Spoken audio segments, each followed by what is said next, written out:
Chickity chickity chickity chanka, how's it going everybody? It's the Flying Pig here on Flying Pig United with another cheeky little video for you. Transfer edition afternoon update. I hope you're having a great day. Thank you for stopping by. Who's in here? We got Welsh Red, Mandaritu95, hello Mandaritu, Vincent Bullock, Ayal Ben Shaiman, JP, Eliam Gonzalez Vijar, Yannicka Victorin, Sarvulon, G Wolf, John O'Denton, JP, Aaron Homeyard, John O'Denton again, Stuart Montgomery, Tuck, Eliam, Eyal Banshamon, Ryan Burberspin9, Ibsidak, and everybody else. Thank you very much for joining me and getting involved with the stream today. How are you doing all? Have a good one. Smash a 1 in the live chat if you're feeling good. I'm going to smash a 2 in the live chat. You know why? Because I'm not feeling good. I'm not feeling good about Manchester United's transfer window at all. I'm feeling gashtastic about Manchester United's transfer window, lads and lasses. So let's get into it. We'll get into the reasons why. 11 Ken, hello. Walter Clothier, Archie, hello Archie, great to see you mate. Yannicka Sadakask, Jadon Sancho, Walter Clothier. You know, everybody, appreciate you getting in here and stopping by. John O'Denton, Sadiq Rahman, everyone, thank you very much for getting in here. I'm glad some of you are having a great day. Vincent Bullock, Munib Siddiqui, Sadiq Rahman. We're having a shit day though by the sounds of it, aren't we? But seriously, guys, what a piss-poor window this has been so far. I want to start with the main headline, which is Manchester United now being linked with Ajax player Nicolas Tagliafico, who is a good player. He's a great player, actually. In fact, I think he might even be a better option than Alex Telles. I've seen a little bit more of him. He seems good. Okay, he's not putting up the same numbers or the stats that Telles is in terms of goals and assists and things like that. But just as an all-round defender, maybe he might be a better option. So, but anyway, the point is, this is the point I want to make. We're being linked with Nicolas Tagliafico, which is all well and freaking good. But it's not legitimate. It's all bullshit. It's just to try and drive the price down with Porto from Manchester United. It's more bullshit PR spin, lads and lasses. That's the way I'm looking at it. I'm just getting sick and tired of it because we're expecting this Telles deal to be concluded soon. We were hoping it was going to be concluded soon. And now they're sticking the Nicolas Tagliafico bullshit in the works. Just to stick a spanner in the works and try and drive the price down and drag it out a bit longer and wait even more days and hours and weeks and months and potentially years until this board actually do something and get these bloody players through the door. So I'm not feeling too positive, guys, today. I'm feeling pretty wound up anyway. Very stressed out today, but very much so now because, look, I'm just pissed off with this window. Hello, Munib. What's going on? He says, hello, Pig. Good to see you back, mate. Thank you, Munib. Yannicka Victorin says, being linked is not what I want to hear. Mate, that's it. We don't want to be being linked with people. We're just Monitor FC at the moment. We just monitor people. We're linked FC. We just linked with players. But we don't actually buy them or complete the transfers of them. No, they often end up getting pinched and stolen by other clubs.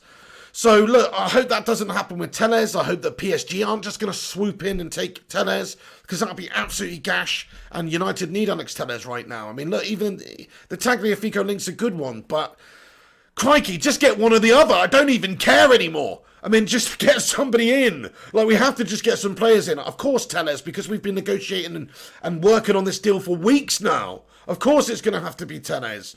But this Tagliafico link just further goes to show you the bullshit PR spin and the media spin and everything that's going on from Manchester United here. And their lack of movement is further highlighting this. What is this all about? What are these links all about? It's just about being linked to players for what? For what reason? For what reason? To buy us more time? To put pressure on opposition teams who are trying to sign players from? What's the reason? We've all had enough as fans of watching this shit. Malps, thank you very much for getting in here. He says, sit back and relax. FC, that's right, with Woodward and Judge at the helm. That's exactly what it is, mate. Sit back, relax, and don't do very much at all. Narendran P says, Pig, can we terminate contracts of the Deadwoods? It seems like we can't offload them to other clubs. Not really, Narendran, mate, because nobody wants them. I mean, yes, you can terminate the contracts to answer your question, but you have to you basically have to pay them out of contract, or they have to agree to a settlement.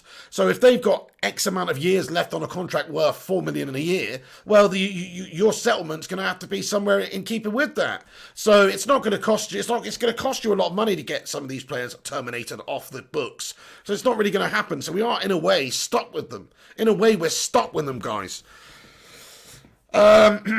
Ryan Berberspin says PSG won't haggle over a couple of million. There you go. Other clubs, they'll get the business done. They'll swoop in. They'll negotiate. They'll pay a little tiny premium in order to get the player done and dusted and through the door. I hope you're all having a good day, guys. Please do us a massive favour if you're tuning in right now and smash that thumbs up button. Give it a cheeky little thumbs up and a like. If you can, if you could give it a share on social media, that would be absolutely excellent as well. Manib Siddiqui says it's so exhausting being a United fan. I hear you, man. Michael Bowes as well. Jadon Sancho. The United way, how you doing, man? He says the Ever video when he was saying trusting people outside the club. Ashton, the PR tit. Maybe Uncle Paddy was talking about him. Yeah, that's it. We've got not bad PR, but a lot of bullshit PR drip going on outside of the club right now. And we're sick and tired of seeing it. Linked with every bloody player, left, right and centre. Doesn't matter how good they are, who they are. Could be bloody David Brooks at Bournemouth. Could be Ousmane Dembele at Barcelona. Doesn't matter. We're just linked with every bastard to try and buy us a bit more time. Try and put a bit of pressure on some of these teams who we're buying players from. It's a joke, guys.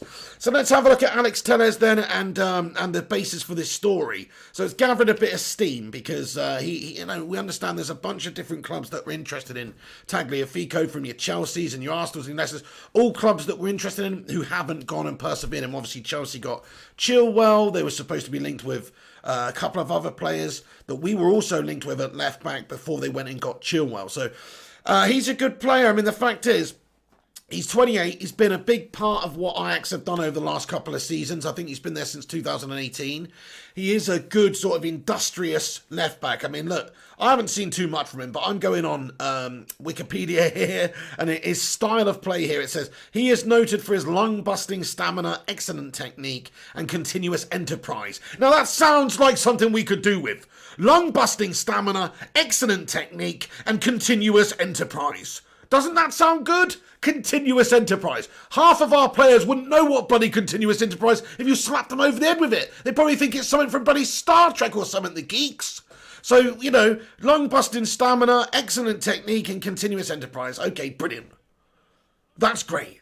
It also says Tagliafico, because of his playing style and position for his club, has been compared to the Inter player, an Argentina fullback, obviously he's Argentine as well, Javier Zanetti. Formerly also of Banfield, who he came through from in Argentina. So that's quite interesting, isn't it? Nobody could really say he's got anything like Zanetti. I mean, he would have achieved a lot more in the game by 28 years old if he was as good as Javier Zanetti. So that's kind of bullshit. And plus that is on Wikipedia, so any old mug can just write that. But I wanted to just tell you about, that's his style. If you don't know much, I've just given you a basis. That's the style of play that we're talking about here. Industrious, full of enterprise. Griffo Chaz, what's going on? Marek Stachowski, hello, buddy. Good to see you today. Welsh Red, what's up? He says, Wolves just signed a nice full-back fast pick. I know, Nelson Semedo, mate, from Barca. No dicking around from Wolves, man. Got the business done, 29 million. Gungshi, what's going on, Gungers? I hope you're doing well today, Gungshi. G Wolf United says, this is gash. If by what Everest said that Joel Glazer cares about the club, why isn't he sacking Deadwood? Spot on. Spot on. Raymond Moore, he says, Telles is a great addition to our squad. He can cross the ball. Yeah, if you look at his statistics, his assists, 25 goals created, either scoring or assisting last season in 49 appearances for Porto. Ridiculous stats from Alex Telles. We want a little bit of that at Manchester United for sure. Let's get him in then. Let's stop dicking around. Let's get him in. Let's stop being linked with Tagliafico and any other player that we might be linked with just to try and put a bit of pressure on them. It's pathetic. I mean, to give you an update on what's happening with the Telles deal. So in regards to Telles, what's going on? Last Friday, Man United had direct contact with an agent talking about signing another left back. They said they wanted to and are going to sign Telles. They're convinced they can buy Telles. This was from Fabrizio Romano's podcast, and this was a week ago, right? Now, what's gone on since then? We've had deep negotiations with them. We have spoken with them multiple times in terms of trying to get an agreement in place. They're holding out for somewhere in the region of 36 million euros or pounds. And Manchester United, we want to pay 25, no more than 25 million euros, which I think is reasonable if he's not got that much left on his contract, when you're considering players like Thiago are going from Bayern to Liverpool for 20 million. I would say 27-year-old Telles, it's around about 20, 25 million pounds is the limit you're going to have to pay on him, really. Now, Porto are holding out for a bit more. Well, maybe we should meet them somewhere in the middle then, rather than just holding out ourselves to the last moment of the window, giving an opportunity for somebody else to come in and get the player that we could go and get. Maybe what we should do is just hang out, hang out for a minute, chill out, pay a couple mil more, and get him in the next 3 days. Is that so much to ask? So that's the situation in regards to Telles. Still, advanced negotiations. We're hoping it's going to get done in the next few days. But like I say, we've got all these different links. These links are probably there just to try and put the pressure on Porto, which I hope it does obviously work. But it's just so frustrating watching this mess unfold this window. I mean, crikey, we're just begging to get some players in, and we just can't seem to be able to do it. Our Board and Woodward and Judge and these guys, crikey, they are just not really earning their money at the moment. They're not doing what we need them to do, which is bring fresh faces into this football club before the season got going anyway. I mean, we've got the second game of the season against Brighton, and we haven't got any players in other than Donny so far. I think our first 2 games that we've had, competitive games this season so far, have shown us just how lucky we are in certain areas. Though we definitely do need to get a centre-back in. Okay, we might be playing Bailly and Maguire, but we still definitely need to get another centre-back in. If we're talking about getting quality in this side, Bailly's going to be in and out the team, I just know it. Based on how reckless he is, injury prone, etc. He'll be in and out the side, so we need to get somebody who's not going to be in and out the side, who can come in and play that role for us alongside Harry Maguire. Some people are saying Smalling, we'll get onto that in a bit. But we need to get some players in, lads and lasses. It's not that hard. We just need to make the acquisitions and get the deals done. Oh, bloody hell. Stephen Alexander, what's going on, bro? Thank you for tuning in from Australia, mate. Appreciate it, dude. Thanks very much for stopping by and getting in here today. If you're watching, there's over 100 of you already watching now today, wherever you are. Please do us a favour and smash that like on the video. Give it a little thumbs up. That would be awesome. The cop comments, hi, mate. Even as a rival, I have to question why your board don't back Ollie. Yeah, that's right. I mean, you can see it in my loft, can't you? There's a certain lack of wanting to back the manager. It's funny, when we have a Champions League year, they don't spend the money. They did the same thing with Jose, and he was approaching his 3rd season. We just finished 2nd behind City, and we didn't get back then. So it's kind of the cycles that's repeating itself, if I'm honest. Hey, Jamie Lowkey, what's going on? He says, linked with someone else again. I faced it. We are not getting anyone other than Josh King. Panic buy.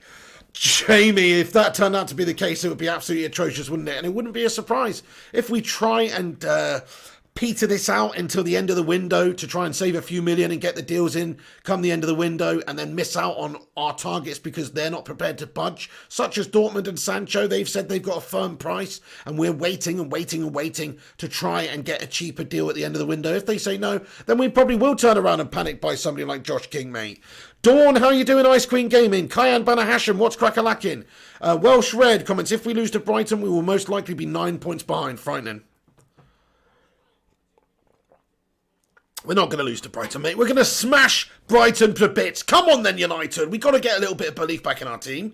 I know the 2 performances have been shit, but there were some decent signs last night, actually. I know we were playing Championship fodder, Luton Town, but still, as soon as Greenwood... it was a shit game. United were crap. We just played good for the last 10 or 15 minutes once we brought Bruno, Greenwood and Rashford on. Those are the facts.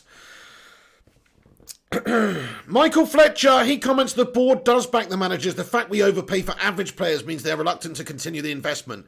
It's the people doing the deals. Many agents are rich because of United. It's a fair point, but it's not really Ole Gunnar Solskjaer's fault. He still needs backing, and he still needs to get players in because that squad's still not there. Whether it's the investments that they've made over the last few years and the players they've brought in not being up to the standard, which in a lot of cases that is true, and maybe you can argue 1 or 2 of Solskjaer's signings now are maybe looking like we have sort of overpaid a little bit, or maybe not quite spot on. But in terms of Bruno and Aaron Wan-Bissaka, they're majestic signings. Maguire's a good signing. He's just not a good signing for £80 million.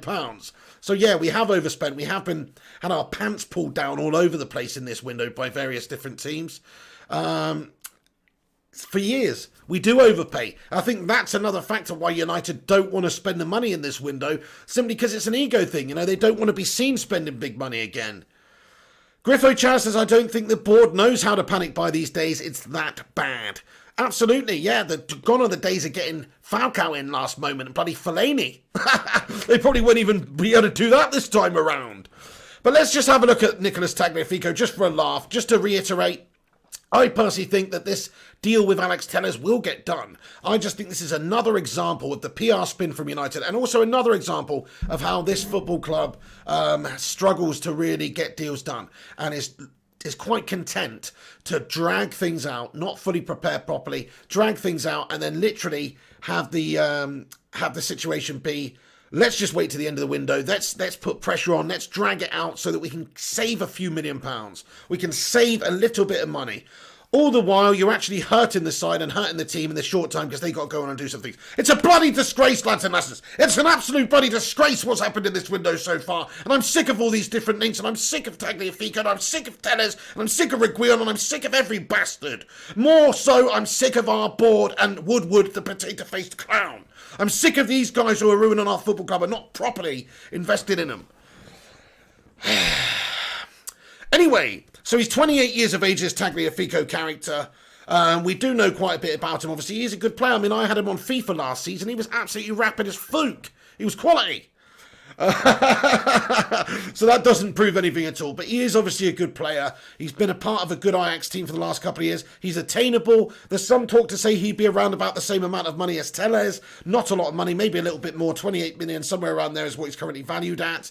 In terms of his statistics and things like that, look, he's got a good couple of seasons over in Ajax in the Eredivisie. In the 1920 season, he played 24 times for them. He got 3 goals, 4 assists. It's good. In terms of what he does, though, other parts of his game are stronger. It's not just about the stats and assists that we're looking at here. In terms of defensively, he's a good defensive prospect. So it really does depend sort of what you're looking for and the type of different players you need. I mean, he's an Argentina international. He made his debut in 2017. He's had 25 caps for the Argentines. 28-year-old, joined Ajax from Independiente in 2018. His first 2 full seasons, he won 2 domestic trophies, and he reached the Champions League semi-finals, of course, part of that really impressive Ajax side that Donny van der Beek was part of. So there is a little bit of a connection, and that's why we're talking about Tagliafico as it's even a thing right now. He scored 5 goals in all competitions for Ajax last season, 12 in total for the club so far. He managed 7 assists last season for Ajax, and that's 15 for Ajax all over. Also, quite interestingly, so data from Total Football Analysis notes that he's more efficient than both Alex Telles and Andy Robertson when it comes to ball recoveries, and rank his all-round game as superior to both players, labelling him world class. Now that's quite interesting, isn't it? I was just reading that online there. It's quite interesting. So it depends how you really analyse footballers, but Total Football Analysis notes Tagliafico is more efficient than both Alex Telles and Andrew Robertson when it comes to ball recoveries, and rank his all-round game as superior to both players, labelling him world class. So it's quite interesting, but realistically, you know, if you look at Telles' stats and assists and stuff like that, it depends really what you want from your fullback. But he sounds like somebody that could do a good job of doing everything. But I'm only really talking about it because that's what the news is. He's under contract until 2022. He's 28. He's in his prime years, of course, which is what Manchester United will be looking for and getting players in like this. Like I say, he was linked to Chelsea before they signed Chilwell. You know, he's a good, strong player, good, quick player, somebody that's industrious and is full of enterprise. But it doesn't mean that United are going to get him. Far from it. I don't know if we're going to get Telles now, guys. Of course we are. Of course we are. I'm going to say that we are. I'm 90% sure we're going to get him. But I'm not 100% sure we're going to get him because I know what this board is like. I know what our negotiation tactics are like. I know that we drag things out, and I know that we're not prepared to meet the club's proposals in the middle often.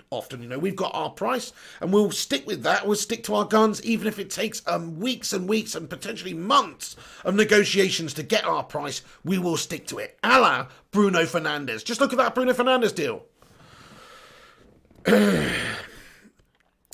What's going on then, peeps? Gungshi says Pig's mad as hell and he ain't going to take it no more. Gungshi, I'm going off, mate. I ain't freaking happy about this, dude. I mean, come on, none of you can be. It's pitiful, this win. I've just had enough of talking about it. I expect to wake up. Like today, I've expected to wake up, have a bit of peace, wake up, have a coffee, look at the news and go, do you know what? We've signed a player. It's the transfer window, so we've signed a poxy player. Is that too much to ask? But no, we're not doing that. Tim Zadok says, Pig, not going to lie, I think we are going to sign 0 more players this window the way things are going. Mate, I don't think we're going to sign any more players this window either, man. I mean, look, we'll see. Tellez probably, but I don't really have faith in our board getting Sancho in. Did you see all the fans shouting at the team bus yesterday? Sancho, Sancho, Sancho, making it known we want Jadon Sancho at this football club. I don't think we're going to see Jadon Sancho at this football club. I don't have any belief or faith in our board that they've got the abilities to go over there to Germany, negotiate with Dortmund after what's gone on and what's been said, and come away whilst agreeing a discount for the player. Absolutely not. The only way we get Jadon Sancho is they go over there and spend 120 million. Which is not going to happen because they would have done that at the start of the window. They could have saved themselves all this embarrassment and all this mockery and actually had the player in before the season even got going. So they're not going to do that. It's going to be all or nothing, but they had the opportunity for all, and I personally think it's going to be nothing. Look, they are going to bide their time. They are going to wait it out until the final moments of this transfer window to try and see if they can get Jadon Sancho for a bit less. Of course, that's what they're going to try and do. That's why we haven't signed another player yet. That's why we haven't got anybody at right wing in yet. It's a joke. Gunshi says, what the F are those melt jobs, Fudge and Potato Head actually doing? Where's your comment gone? Shit. Oh, yeah. Get Evra in as director of football. There you go. I'd love it if Patrice Evra came in as director of football. As long as you made sure that he wasn't spreading salmonella everywhere. Because I don't know if you guys know, but Patrice Evra's got a bit of a penchant for raw chicken. I don't know if you remember that video, but that was very strange. But I love Patrice Evra, by the way. And I love that video of him exposing how shit our board are. And how shit these recruitment people are at our football club. Ed Woodward, Matt Judge, these idiots who just seem to do nothing and have a snail's pace and look like slugs. I'm sort of believing maybe they are slugs, because that's how slow they move, and they sort of resemble them. Alex in here with a super chat. Thank you, Alex, mate. He says, I hate the transfer window. Happy to see it end. Me too. I mean, the annoying thing is, transfer windows should be really fun for a club like Manchester United. Just like if you look at Chelsea, imagine being a Chelsea fan this window. Waking up. What? We signed Werner? Waking up. What? We signed Chilwell? You know, how fun is that? You're signing players left, right and centre, good players. You're like, oh, we've got all these good players to look forward to the season now. Yeah, because we've got good players in. The team's good. It's full of good players. Great stuff. We've got something to look forward to. United, on the other hand, what do we wake up to? We wake up to bloody Eddie Woodward slug face plastered on the bloody thing, saying he's sold his bloody £2 million home because he's worried about people coming and protesting outside his home because he's shit at his job and he doesn't sell players, doesn't buy players, doesn't do anything. We haven't sold any players. Okay, Alexis Sanchez is gone miraculously, but we haven't got rid of any of the deadwood. That's also piss poor from our football club. We haven't bought any players in other than Donny, which is not the area of the team we need to strengthen the most anyway. That's piss poor from our football club. Smash a 1 in the live chat if you're frustrated and pissed off with this transfer window and how our board operates this shit. Yeah, nice one, guys. Also, please do us a massive favour. Smash that thumbs up button if you haven't done so already. Please do chuck a cheeky little like on the video and get your thoughts and opinions in as we go along. Appreciate it. Liam Hardy says, okay, this is too negative now. Dude, it's a negative situation, man. We have to understand that our board is a cancer at this club. The owners are a cancer at this club. If we'd actually had proper signings in this window, we'd all be feeling much more positive. There'd be no negativity around here. If they'd got 3 signings in, 3 players in a couple of weeks ago, there'd be no negativity around here. They'd just be all rosy. We'd be like, oh, nice. We've got a great winger to come in and look forward to playing this season and not have to worry that if one of our players, Rashford or Greenwood or somebody like that, picks up a knock, we're absolutely screwed. It'd be nice to have a bit more quality and depth in those positions. It'd be nice to not have an absolute bloody Swedish furniture making melt Victor Lindelof at the back, just shipping goals every single game, man. I mean, crikey. He literally is awful, and we are playing him, and Solskjaer's selecting him. And I'm not even blaming Solskjaer. I don't think he's going to select him again, but because we don't have the depth and the quality there. Bailly's good, yeah. Bailly's a madman. So let's just assess the situation, understand we've actually got Chris Smalldong who's shit, we've got Phil Jones who's shit, we've got Twanzebe who's going to be another bloody Eric Bailly, really just going to be in and out the team injured all the time. We've got Rojo, just freaking Groho, a pair of freaking cojones, mate. Because what has he done? He's supposed to be this absolute bloody hard man from Argentina or whatever, some hood rat. But no, he's actually just a bloody drowned rat out there for United when he's played in the past. Not bloody good enough. I'm sick and tired of seeing Rojo around the gaff. These players all need moving on, and we need to get some proper players in there. Upamecano, 50, 60 million. Is that too much to freaking ask Man United to go and spend, though? It's not a lot of money. It's not a lot of money to go and get your man and improve at centre-back. Michael Fletcher, what's going on? He says, I'm more pissed off that people called for Jose out when he was in this position. People are late to the party. It's a slightly different position, though. I know what you're saying, but it is slightly different. You're right. Jose should have been backed by the board, and he was not. And that is massively wrong, and he should have absolutely been backed at that moment in time when we had Champions League football and when we'd finished second, when he was demanding those players, he should have been backed. I agree with you. But the style was shit. He'd had longer. He'd spent more money. We'd made allowances for Jose Mourinho. Solskjaer's a different manager. He can't go and demand things from our board like the way Jose Mourinho could have done. Jose probably made certain demands even coming into the football club to begin with. Like, I need to be able to buy Alexis Sanchez and shit like that, which turned out to be shit. So he actually had hundreds of millions. I know Solskjaer's had a couple 100 million already, guys. He's spent a lot of money already. He's got Maguire for 80 million, Wan-Bissaka 30 million, Bruno. We have spent a good bit of money, but he hasn't spent enough yet. He's still dealing and mopping up after the shit that was left behind for the previous regime. He's had to move players on, which he's done a good job at. His recruitment, in my opinion, overall has been good. Okay, it's taken a little bit of kick in the bollocks right now because his £80 million gem at the back is actually an £80 million slab of freaking crap at the back. So that is taking a little bit of a hit at the moment. But overall, his signings are good and positive signings for the future. And if we see Maguire actually partnered up with somebody who might be a good defender also and can complement each other, then that might be the partnership for the next 5 years. We've got to at least see and wait and see if we can do that. But Solskjaer needs the time and the investment to be able to find out. This is make or break season for Solskjaer, in my opinion. Back him and let him fly or fail. Let him sink, let him swing. Fight, flight.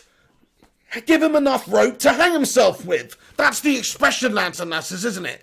Give him enough rope to hang himself with. Well, he hasn't even got enough rope to hang himself with because we're not getting any bloody players in. So how's he supposed to prove that he's good enough for the bloody job when he hasn't got the tools to do the bloody job to begin with? That's what the problem is. So it's the shittest, most mundane transfer window where we've absolutely bottled it again, just like that Jose Mourinho window when we could have got a bloody player in to help him, and maybe we'd have started that season totally differently. That's the thing.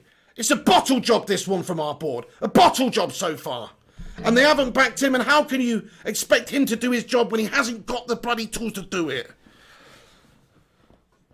Abbas Sassani, I will not calm down!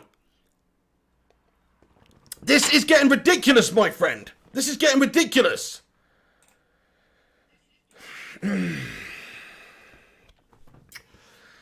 Fucking hell, man. Anyway, yeah, no, I'm just stressed out and wound up today. I didn't need this shit on top of it, to be fair. Look at all this, this shit. It's just, where is the news about Tellez? I need news about Tellez, otherwise I can't deal with this. I need Manchester United to go and just get the deal wrapped up in the next couple of days. What's so hard to ask about that? We have Brighton coming up, our second game of the weekend, lads and lasses.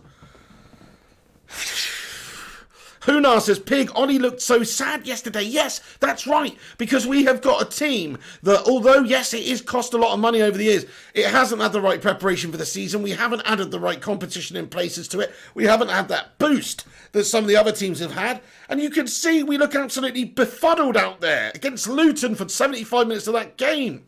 If you look at how we did last season, towards the end, we were a great team. So it's, everybody needs that boost or you're going to get left behind. You got little pie eaters like Luke Shaw coming out after games and saying things like, we need competition in this side. We see Liverpool, we see other teams strengthening. We're not strengthening, we need to strengthen, we need that competition. That's what Luke Shaw's been saying. Why the hell would he say that? Because it's true. Because they feel that way. Psychologically, it's a little bit of a blow, isn't it? When you see Chelsea signing 8 players, when you see Liverpool signing Thiago and Jota, and who have United signed? Donny van de Beek from Ajax. Great, but we didn't need that position strengthening. So I can understand why the players might be a little bit off the boil, so to speak. Absolutely, it's piss poor that may be the way, but it can't. Maybe psychologically they can't do much about it. It's not like they mean to play shit. They're just feeling a little bit unconfident at the moment because of what's going on. It's a confidence issue with a lot of these players. You saw how bad Rashford was in that first game for us. Just did nothing, didn't get involved in the game at all. Well, he scored that goal yesterday. I bet you see a better Rashford in the next game because it's a confidence booster for him. He needed that game, he needed that goal. It's a confidence booster. So, look, it's fucking unbelievable, man. Fingers998, what's going on? He says Sancho bid next 2 to 3 days. Dortmund need time to line up a replacement. So surely if it happens very soon. I disagree, Fingers998. I don't see United getting that bid in there in the next few days. I'd like to think so. I'd love it if you were right. I would. That would actually be the intent of a football club that we should have. Get these deals wrapped up early. Don't be scratching around at the end of the window panic buying. That's what a normal football club would do with proper owners and a proper board. Absolutely. Pay a little bit more, get the deal done now. That's exactly what a normal board would do, Fingers998. But unfortunately we don't have a normal board. We've got a potato board and they're useless. So I don't expect them to be able to get any business done up like that at all in the next 2 to 3 days, to be perfectly honest with you, or a table or a bid offered or tabled or anything, Fingers. Maybe, but realistically, they'll hang on, they'll bide their time, they'll wait it out, they'll camp out until the last days of the window, maybe even the last hours of the window, and then they will pounce. They will either pounce and they will get rejected, or they'll pounce and they'll get him. But it will be one or the other. It's 50-50 in my eyes. And it will just be another one of those situations where they've gone in with a bit of a lower offer. Dortmund may well turn around at that stage and say, no, we told you a couple of months ago, 120 mil or nothing. We choose nothing. And then United either go, okay, here's your 120 mil. Now do one. Or we go, sorry, that's it then. And we go and buy Wilfried Zaha or something. I don't know. That is what we're going to do. We're either going to wait it out, see if we can get him a bit cheaper at the end. If we can't, we'll panic buy. That's my humble opinion. Jimmy Pavlovich is absolute bullcrap by the board. Man. Stephen United says, I'm happy we are not allowed to games. Just imagine if you paid to watch that against Palace. Very true, Stephen United, my friend. They're lucky that United fans are not allowed at games, because I'm sure that Palace game at Old Trafford, you would have seen people walking out very early on in that one, because that was just a dreadful performance. People should be protesting anywhere at this stage. Jim Joe Bobley comments, Sarr linked to BVB as Sancho replacement by Fabrizio Romano. Oh my God. Well, look, guys, I'm going to get into some more news then. Let's get into the rest of the transfer news. Shout out to you all who are stopping by right now and getting in here. Absolute legends, all of you, for watching. Please do us a massive favour and smash the thumbs up button if you have not smashed the like on the video yet. Leave it a cheeky little like if you can. That'll definitely help out a bunch. Right, okay then.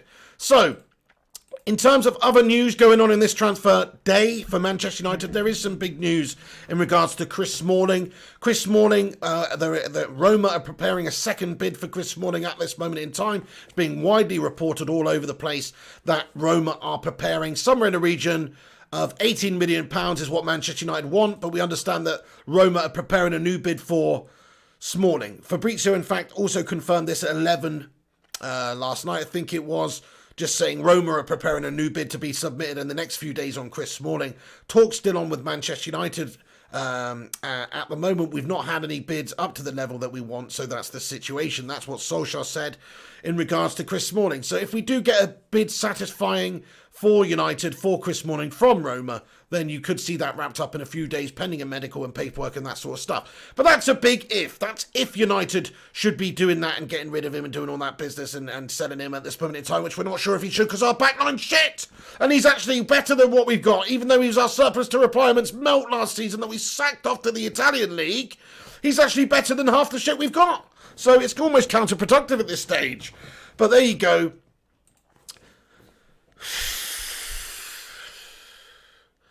Unbelievable. The cop says, Alex, so true, mate, and agree, just saying better in early than late. That's all. So true. Alex says, United really need to start playing Moneyball. Yeah, we do. You know, look at the stats. Get him in early. Stop fannying around. You don't necessarily need to buy the 80 million, 120 million pound players. Buy the effective players. Buy the players that are the most effective. I agree with you, man. Like, look at the form. Look at the stats. Don't. Oh, what? Aaron Wan-Bissaka leading the defences or the one-on-one challenges for Crystal Palace that season, and just had a great season defensively. Let's have a chance on him. Guess what? He's doing it again for United. It's not rocket science, is it? I fully agree with you, my friend. So look, Roma, Chris Smalling. That link is still back on. Reported by The Guardian, reported by lots of different various places that deal is still alive. That the Chris Smalling may be ending up at Roma. What do you guys think about that one then? Have a little vote, because I know for a fact that a lot of you guys think that Chris Smalling is a better alternative or a better option than a lot of our players. Certainly Victor Lindelof. As a partner for Maguire, because of his one-on-one defending ability, because of his pace, his athleticism, maybe he would be a better choice to partner Maguire. So let's have a little vote then, lads and lasses. Smash a 1 in the live chat if you would like Chris Smalling to be sold, or smash a 2 in the live chat if you would like to keep Chris Smalling at the football club and maybe use him in games.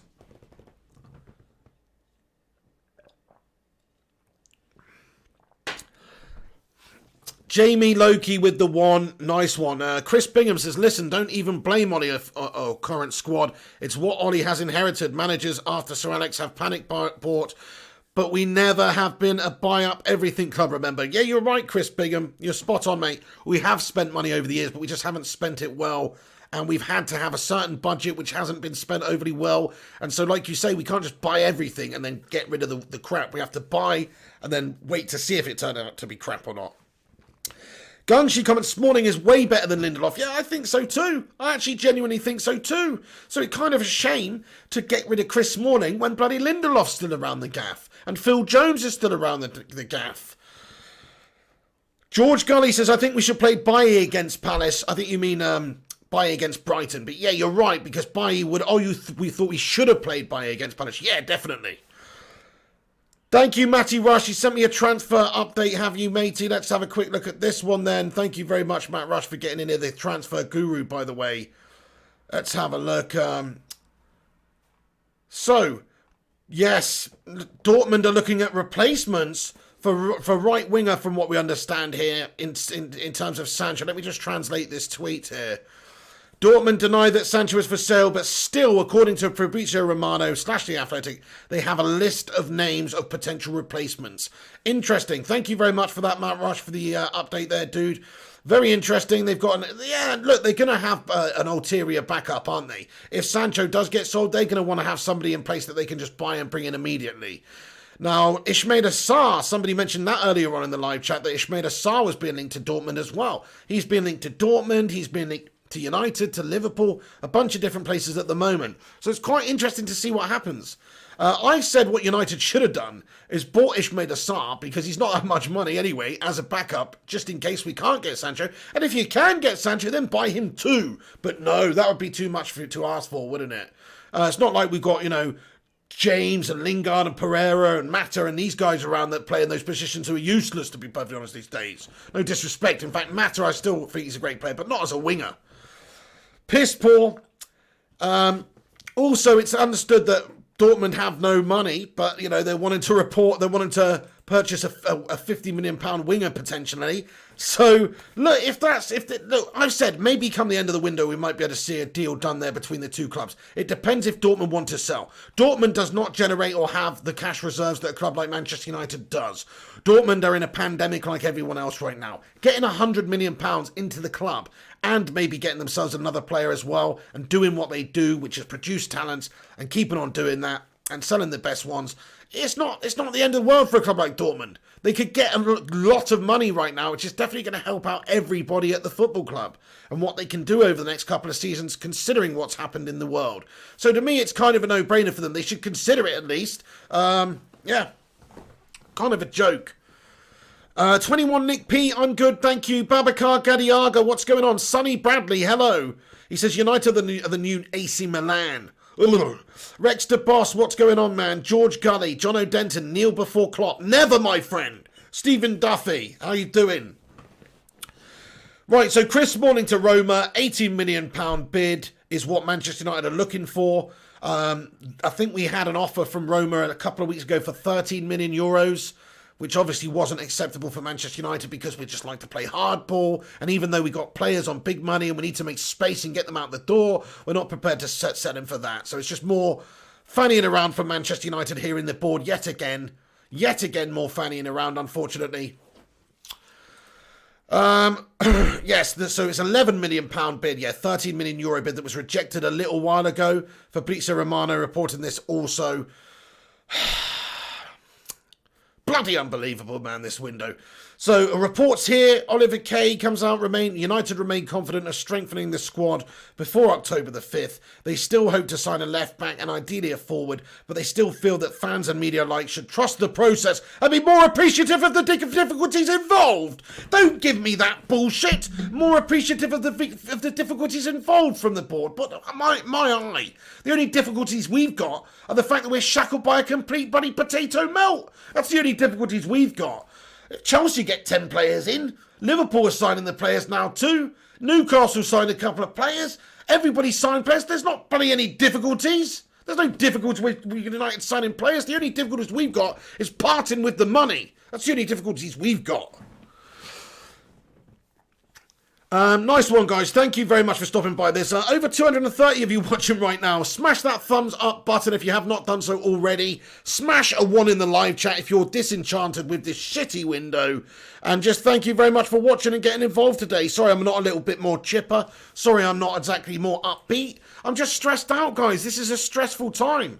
It's a stressful window. We're trying to get things done. We're trying to improve. We're trying to get the team we need to be able to challenge for things. It's so frustrating being a United fan. Maybe we're just lucky because we were brought up in the last, or me personally, brought up in an era of supporting United where we just won everything. So we expect a certain level from this football team. We expect a certain level from the board and the owners and what they're willing to do and what they're willing to spend and the level of investment each summer. That's what we expect. And so when that doesn't happen, it's a right kick in the bollocks, to be honest, guys.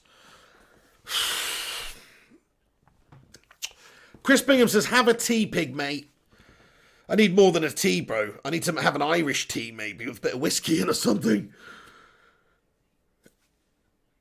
Yeah, that's right, Ryan Berber. If you don't like each other, just block or ignore. Makes the channel look bad. Absolutely, don't be filling up this live chat with bullshit arguments. Absolutely not. Gungshi, what's going on, Gungshi says, did Chelsea face the same difficulties? Exactly. I don't know when I say what's going on, Gungshi, like, I've obviously seen you already today, but you know what I mean. Johnny Malk says the landscape has changed, Piggo. Absolutely, it's a different time, unfortunately. United are not that powerhouse in the market we used to be 10 or 15 years ago when we could just get the best players from the best teams. We can't do that anymore. We are in a different situation where we have lost that financial power because of our owners. We don't have the same owners that have the same financial power like some of the top clubs like City and Chelsea. We've got a less interested owner, a less invested owner. An owner that's just using this as a milk club, basically, to just milk money out of. Oh, dear. Danny H9541 says, well, I'm a Liverpool fan. Oh, no. Liam Hardy says, Pig, I think the Glazers will sell if COVID continues to impact football. That would be the only good thing about bloody COVID, wouldn't it? If it convinced the Glazers to sell up.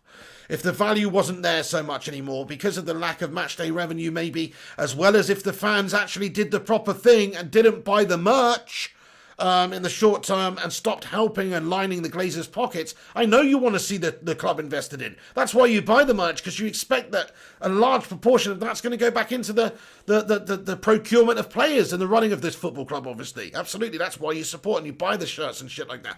But if it's not, if they're not putting that back into the players and they're not signing the necessary players in the window, then you have to take a stand by stop buying that shite merch, don't you? And yeah, Billy Bob and Jeanette and whoever random people might lose their jobs in the short term, and that's sad. I understand that. But if it makes the Glazers sell up for the greater good of mankind, Manchester United kind, for the greater good, then that should be the way and what happens. Sean says, Mike Smalling on IKEA Man. It's not even close to me. It's definitely Mike Smalling. He's definitely better defender than Victor Lindelof. Victor Lindelof might be an all-right central defensive midfielder or something. He's got a good range of passing, but he's not great one-on-one defending. And when I say central defensive midfielder, I don't mean your Kante destructive one, because he can't tackle either that well. I mean more like your passing sort of bloody central defensive midfielder, you know. But I doubt that too, because I just don't think he's actually that good. Hunar says, Pig, according to Romano, if United sell Smalling, there's a chance of Telles, Sancho and a centre-back. Well, we understood that a couple of days ago, Solskjaer, Woodward, all these guys, they held emergency talks on Monday after the game against Crystal Palace where we decided what our action plan was for the remainder of the window. And I would be well surprised if a centre-back was not on that agenda. Because after that gash-tastic performance at the back, that defensive display that we had, it would be unheard of if we didn't bring a centre-back in this window, in my opinion. Chris Smalling may be going. He's our best centre-back other than Maguire, probably. So, nice one. Yeah, great. Makes sense, yeah. But he's going. I don't want to keep him anyway. He's just dead wood from a bygone era. We need to move these players on. I don't care if he's actually better than Lindelof. It's not, Lindelof's shit. So, Chris Smalling, he's not the answer either. He's not the answer. I mean, put a 1 in the live chat if you think Chris Smalling's the answer. If you just think we've already got the centre-back we need to partner Maguire, smash a 1 in the live chat. Smash anything else if you don't think that is the case.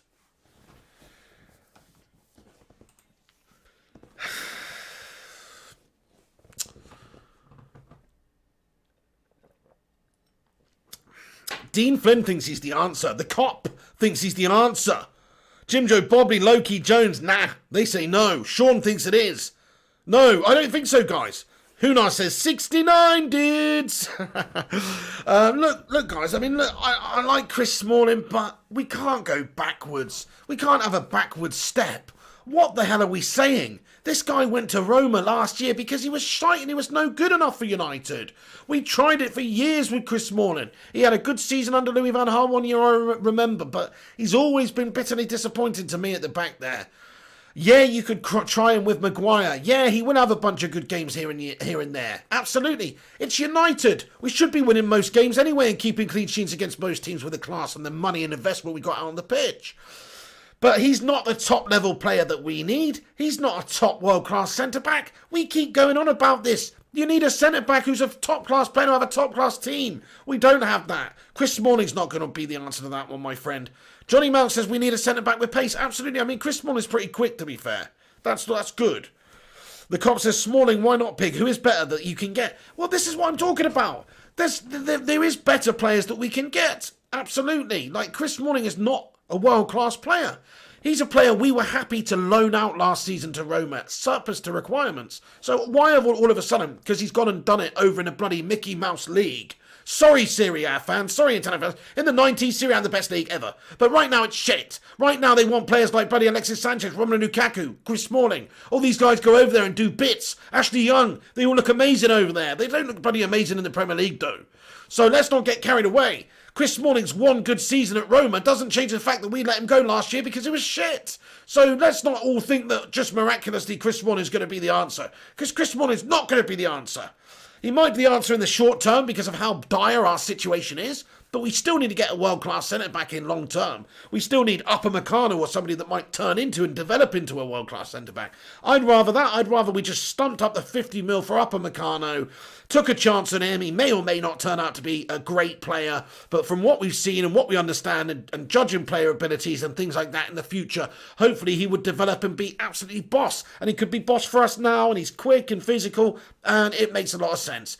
Rather than going backwards and putting 31-year-old Chris Smalling in there for a short-term fix just to save money again. The only way they play Chris Smalling is not to play the best possible team, it's to just save money. Oh, okay, well, we'll strengthen other areas of the team then, and we'll play Smalling. That's the only reason. They're not trying to actually improve the team properly. It's just a quick fix, short-term fix for this club. So if we did that, I'd be massively disappointed. Griffo Chan says, bring back John O'Shea. Could do worse than John O'Shea. Ebon Kingsley says, Maguire is shit. Ryan Lee says, get Alaba. Alaba would be one of the best players we could sign. I've been going on about David Alaba for years, but we won't do that. We haven't got the bottle or the cojones to get a player like David Alaba in anymore. United's transfer outlook has changed. We talked about this. It's changed. We don't have the power that we used to. A big player like David Alaba, I don't even think we've got the ability to negotiate with Bayern over that one. Mustafa Abdullahi thinks Smalling is crap. Ryan Lee says get a left-footed centre-back like Alaba. Absolutely, this is what we could do with. Sean says, getting FIFA 21, missing the FIFA content big. Absolutely, dude. Yeah, FIFA 21's bang on the agenda. When's the demo out for PC as well? As soon as that is out, I'll jump on and do a vid demo in it as well. Playing the demo anyway. But yeah, there'll definitely be FIFA 21 content when it comes out. Atrex comments, Pig, Smalling is better than all our other centre-backs, so why not use him till we get someone else in? Okay, Atrex, I'm going to break this down for you now. Atrex, you're top lad, but I'm going to break it down for you, okay? Listen carefully. So, look, Chris Smalling is a good player. The fact is we have Phil Jones, Chris Smalling, Twanzebe, Bailly, Maguire, Lindelof, Mengi, that's 8. Anybody else I'm missing? Rojo. 9 fucking centre-backs. That's what the problem is, right? And you're telling me Chris Smalling is the best one of that? No way. We've seen Chris Smalling for 30, he's 31. We've seen him for years at United. He got shipped out because he wasn't up to the standard, I'm afraid. And I personally think Bailly's better. Go with Eric Bailly. Go with Maguire. And if Bailly's not fit, because we know he's a reckless, injury-prone meltbag himself sometimes, then put Mengi in there. Put Twanzebe in there. Don't fuck around with Chris Smalling, somebody that's tried and tested shit. Put somebody who's young, who maybe has the potential to go on and surpass Christopher Smalldong. That's what we really need. We need people with potential. Doesn't matter if maybe they have a slight learning curve right now. They're probably still going to be better than Victor Twataloff anyway. What we need is to put somebody out there who's developing and got the potential to be world class. I don't want to mess around with no second-rate B-team mugs anymore. Let's go for somebody who's got the potential, even if they're not there yet. Stop fanning around and start building for the future. That's the reason, man. Because Chris Smalling's proven guff. He's proven guff. He may be better than Maguire. God, Maguire's shit too. Maguire's been proven guff the last year as well. He may be an £80 million slab of guff, but he's still been proven to be guff. So just the fact that he might be or might not be better than him doesn't mean that he's still good enough for United. It just goes to further highlight how shite we are at the back. Now, actually, Maguire, he hasn't had a good partner. So let's see what Maguire can do with somebody that is a good partner. But we might as well actually get a proper player in to partner him in this window rather than keep messing around with these BT mugs. Come on. Chris Smalling, are we seriously going back to Chris Smalling as a football club now? That's a joke, man. He might be better than the other options, but that just shows you how much we need to clear out. We need to get these players out. Roma are interested in signing him for 18 mil or whatever. Get him out the door. Get somebody else in. Put that money towards a new player who might go on and be the next bloody Maldini. Not somebody who's proven bloody small dongini over in Roma that he's that level. Serie A's not what it was. That's why he's looked good the last year. We let him go because he was consistently shit in the Prem for seasons. People have got memories like bloody goldfish. They've forgotten Chris Smalling. Shit! He's gone over there and done some bits over in bloody Mickey Mouse Serie A. Everybody's forgotten that he's actually pretty bang average. Everybody's forgotten the Phil Jones Smalling connection. Everybody's forgotten those days, man. How have you forgotten? They were horrible days. They're etched in my memory. They're burned on my memory. I'm never going to forget them. So how have you guys forgotten those days? I don't get it. It's because of Lindelof. That's the only reason. You're looking at Lindelof going, yeah, okay, well, everybody's better than Lindelof, so we might as well stick Phil Jones in there then. You know? That's not the right way of thinking, guys. The right way of thinking is United shouldn't accept anything less than the ultimate. And what's the ultimate? Having a world-class centre-back. Do we have one of those now? No. Why don't we go and get someone who might be one? Okay, we might not be able to go and buy a world-class centre-back right now. Really, can United compete and go and get and spend the money and negotiate for somebody like Sergio Ramos or something? Absolutely not. It's not going to happen. So we have to go and get the next generation of world-class centre-back. We have to sign a player like an Upamecano or somebody like that who's an up-and-comer who will be potentially a world-class player. That's what we have to do, in my opinion. Sorry guys, I'm getting a bit wound up today. Salim Baker says, hey Pig, we'll get Sancho. I hope so, mate. I'm sick and bloody tired of talking about that Sancho mug. It's not even his fault, is it? It's our board's fault. I'm calling him a mug. He's not the mug. We're the mugs. We're the mugs. There's over 300 of you watching now, lads and lasses. Smash a thumbs up on this video and let's see if we can get to 150 likes. If you haven't smashed that thumbs up yet, please do smash a like on it. That will help this stream out massively and help us compete with some of the bigger melts. So please do smash that thumbs up button if you have not done so already. What's going on, Paul van der Beek? Fingers 998, That United Family, Loopy 1831, Michael Jones. Good to see you all. We're getting it out here on the channel today, guys. We're getting our frustrations out. We're talking about this bullshit window. It's an absolute dire situation, what's happened with this football club in this window, like not being able to get players in. There's no good excuses. Tagliafico then, guys. I mean, let's just go back to that. That's what this video is about. Obviously, that's just PR spin nonsense from this football club. We're not really linked with Tagliafico. It's more PR dripping out of this football club, to try and get pressure onto Porto for Alex Telles, to try and get that deal pushed through. Because we're still negotiating with Porto. Even though we've been negotiating for days, we're still negotiating with Porto. Still trying to push the pennies down. Still trying to save a few pennies when we could just pay a little bit more and get it wrapped up. But no, we're prepared yet again to play the waiting game, play the PR game, and try and put pressure on them. And I think it's sad. I do. Why you can't just get a deal done, negotiated nice and quick, like the good old days where both parties are happy. That's the thing about a negotiation. Nobody has to sell a player they don't want to sell for a price they don't want to sell him for. So that's the thing with a negotiation. Both parties have to be happy. And at the moment, it seems like United are just asking all of these clubs a little bit too much of us, which is bend to our needs more than what we're bending to theirs, I think. I think it is true. I understand United don't want to be seen buying players who don't have long left on their contract for 30 million. But would it be that bad, 30 million pounds or 30 million euros, as opposed to 25 million euros so we could get him in early? So we could have had him in a couple of weeks before the window closes? Is it really that bad? So, look, there's even some people saying we should actually get Tagliafico instead of Alex Telles. Like, overall better defender, a lot of people are saying. So what do you guys think? Let's just have a little vote in the live chat on that one. If you think that Nicolas Tagliafico is the man for you, press a 1 in the live chat. And if you think that Alex Telles is a better player and is the player that United should sign, smash a 2 in the live chat. Please do that. Thank you very much, everybody who's done that.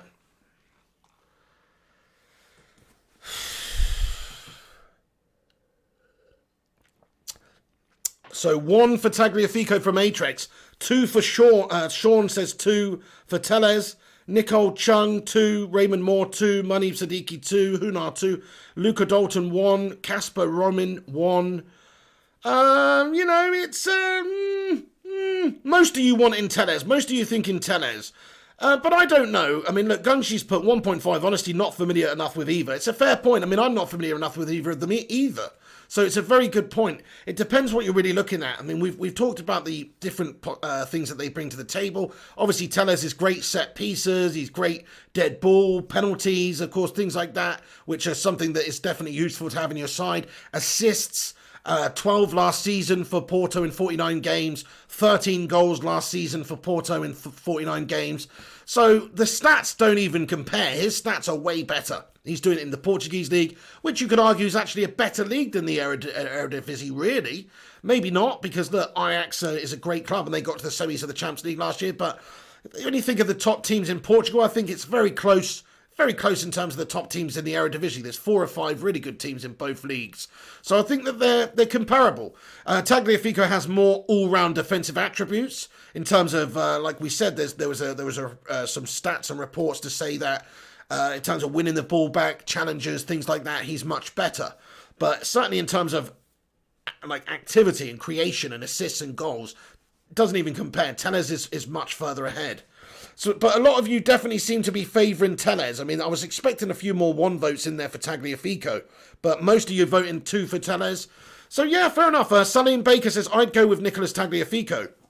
I like his name as well. That's the thing with Tagliafico. Like, he would be cool to just having a team. Tagliafico! You know what I mean? Tagliafico! It's just a sick name to say. Nicolas Tagliafico! Whereas it's like Telles. Yeah. Telles! It's a bit shit. Telles! It's not as good as it. Tagliafico! That's way better. So, I'm only joking. Nobos Joe says, transfer update, Piggy. Thank you very much. This is from the guru, Mr. Matthew Rushmeister. Thank you very much. Oh, yes, this is, hang on.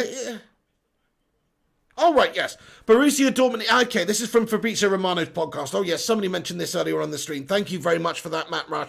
He says, if Borussia Dortmund sell Jadon Sancho to Manchester United, Ismaila Sarr is on the list of potential replacements. Dortmund are convinced that he could be Sancho's replacement. That's from Fabrizio Romano's Here We Go podcast. Okay, nice one. So then, Yes, Ismail Assar, that's why I said Dortmund, if they're lining up another winger option, it's obviously because something is in the works where they're considering getting rid of Sancho to Manchester United this window.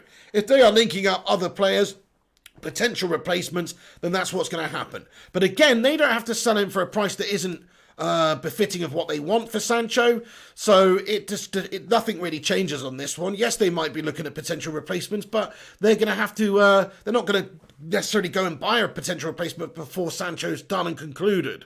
So we'll see, actually. It's quite interesting just that little bit of information, because it does make you think, well, if Dortmund are willing to sell him, they do want to sign another player, then yeah, they probably wouldn't want to get it done at the end of the window. They'd probably want to get it done sooner. So maybe, you never know. Look, this is all just...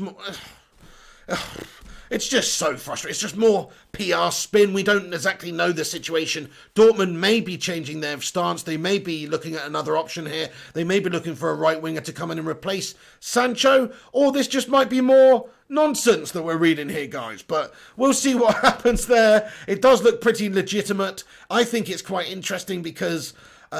they would have to look at replacements. Of course they would. If United were prepared to come in last day of the window and pay the 120 mil, they would snap our hand off, to be perfectly honest. So they would have to have a replacement lined up. So that's just natural. They'll be doing that speculatively. Even if they are not going to sell Sancho, they'll be speculatively looking at getting another winger in there. Lynette Giggs, how are you doing today, Lynette? Good to see you. Al Hussein Bangura says, Man United, let's go and get this players for God's sake, because the window's running out of time. I'm telling you, pig. Absolutely, Al Hussein. Yeah, man, we're running out. Just go and get the players now. It's preposterous that we've actually got to this stage of the window, 23rd of September here. It's okay. We have got until the 5th of October, so it's not like real crunch time for signings. We still do have time. And I still have faith that we will sign players, because there's no way our board can sleep at night unless they give the fans something in this window. So that's where I'm at with it. But, we should have got him in before the season started. Mustafa Abdullahi comments, Tellez over Tagliafico. Mahmoud bin Karim says, Tagliafico is good still. See, that's the thing. I mean, either or, really. You're getting an experienced player. You're getting somebody in Tagliafico who's played 25 games for Argentina, who's 28, in the prime of his career, who's rapid, who gives us what we want, both defensively and going forward. And then you're looking at Tellez, who's 27. He's also in the prime of his career. His statistics are insane. Either or, really. I mean, I think the Tellez deal is definitely the one. I think the Tagliafico deal is not legit. I think that's just more PR spin to put pressure on Porto. But I certainly think that Tellez, we should just get him in the door now. Get him in the door. It's getting preposterous now. Tuck says there has got to be movement for Sancho because Dortmund need to replace James on loan. Abso-bloody-lutely. That's the thing. Dortmund need to replace James... Oh, hang on. Yeah, okay. I don't really know what you mean there. James? Who do you mean James? Dan James? Dan James? You think they want Dan James on loan? That would be good. Little sweetener there. Do you want to take Dan James on loan, Dortmund? Probably not. Sean says, go through the Man United squad and shouting their names like how you did it for Tagliafico. You'll just have to watch the watch-alongs, my friend. You have to watch the watch-alongs. But I do think that Tagliafico has got one of the best commentators' names. Tagliafico! It's sick. Sarvulon comments, Dortmund might be trying to trick Ed. That Sarr is good because they want to buy him. That way Ed buys Sarr and leaves them alone. Yes, it's a very good point there. Yeah, I still think we should buy Sarr. Why wouldn't we buy Sarr and have more options there? That's the frustrating thing about us. Ryan Burberspin9, thank you very much, lad. He says 330 watching. Smash that like. Thank you, guys. Yeah, if you're watching and you haven't hit the like yet, please do smash that thumbs up button. Let's see if we can smash 150 likes on the live stream. Bombay Bad Boy, Spicy One, says Dan James plays on the left wing. He is not a right winger. Well, that's not strictly true, Bombay Bad Boy. I mean, he played most of the season last year for us, right wing.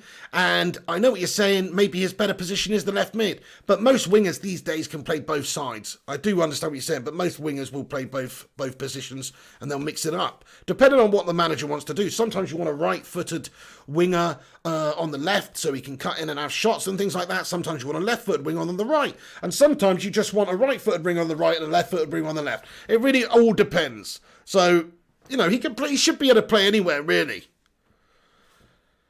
Charlie Powell says Tellez news. So this the Tellez situation is this really, lads and lasses. We are still negotiating. What it is, 36 million euros is the amount of money that Porto are believed to want for Tellez at this stage. We are only offering somewhere between 23 and 25 million. So we're at a stalemate at this moment in time. We're trying to get the deal agreed. We'll hopefully meet them somewhere in the middle. That's all we know at this moment in time. I'd love to give you an official confirmation that the clubs have reached an agreement, but unfortunately it's more of the same for United.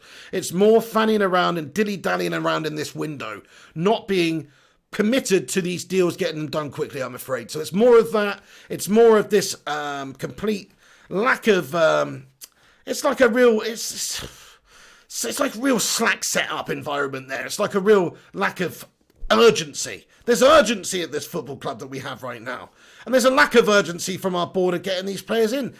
Solskjaer needs players. Solskjaer's got Luke Shaw saying, yeah, can we get another left back in, please? Because I need some help. Because I'm freaking eating too many pies this week and I can't move. So can we get Tellez in now, please? That's what Luke Shaw came out and said the other day, pretty much. I'm obviously ad-libbing here, but, you know, that's terrible. We need to get players through the door to give this team a boost, man. No Bones Jones says, my gurn face brings all the girls to the yard. Jarvis Cocker says, Alessandro Altabelli is the best football name ever. Alessandro Altabelli! It's pretty good, actually. That's not bad, Jarvis Cocker. It's not bad. I always liked Cantona. Cantona! That was just good. Dan Lake says, Manchester United died in 2005. We've gone from the biggest club in the world football to the laughingstock. Hashtag Glazers wobbled out. We will return to the top of the pile with new ambitious footballing owners. Good comment there, Dan Lake. And I'm with you on that one. I do think something died at Manchester United during that time. The Glazers came over. Luckily, we still had Ferguson and Gill when the Glazers were here. Otherwise, we would have probably seen this downturn immediately. Fortunately, we had the greatest manager ever to grace the game to just cover up for them for that whole period, really. And then obviously when we've left, you've seen it, and we had the true leadership of the Glazers exposed completely. You've got players, pundits, ex-players, everybody coming out and criticising United in this window, and rightfully so, because our owners are shackling us, guys. Ruddy Can't Games in here. Ruddy, thank you so much for the super sticker, Ruddy. He's just sent over a super sticker simply saying, work. No worries, Ruddy. I hope you're having a great day of work, dude. Thank you so much for stopping in to say hello, though, man. I hope you're good, Ruddy. Thank you very, very much for that, Ruddy Can't Game. What a top lad. So yeah, that's the update on Alexander Tellez. The only other update is Manchester United are being linked with a move for Tagliafico at the moment. I personally think it's bullshit. It's just more pressure to try and get the Tellez deal done for cheaper. That's all I think on that one. And Chris Smalling is looking likely that Roma are going to be tabling another bid, an improved offer, because they do want Chris Smalling back at Roma. Some people are saying we shouldn't be selling Chris Smalling right now. I personally think we should. I don't want to go backwards. I think we should be looking at new players and new options for that position. Never mind settling for Chris Smalling this season, no. I think we should be getting a new player in that position in this window. That's what I feel. Just a couple of other little tidbits to get into, lads and lasses, and once we've got through them, I will get into the comments section and have a proper Q&A with you guys for a bit. So thank you, all of you, for watching. If you're new to this channel, you know, smash that subscribe button, click the sub button, click the bell icon to be notified when we post and go live. And get involved. Have your say in the comments. Right then. So let's have a look at the so fourth quarter financial results will be published in October. The results and conference call are expected to take place during the October international break after the transfer window closes. So quite interesting.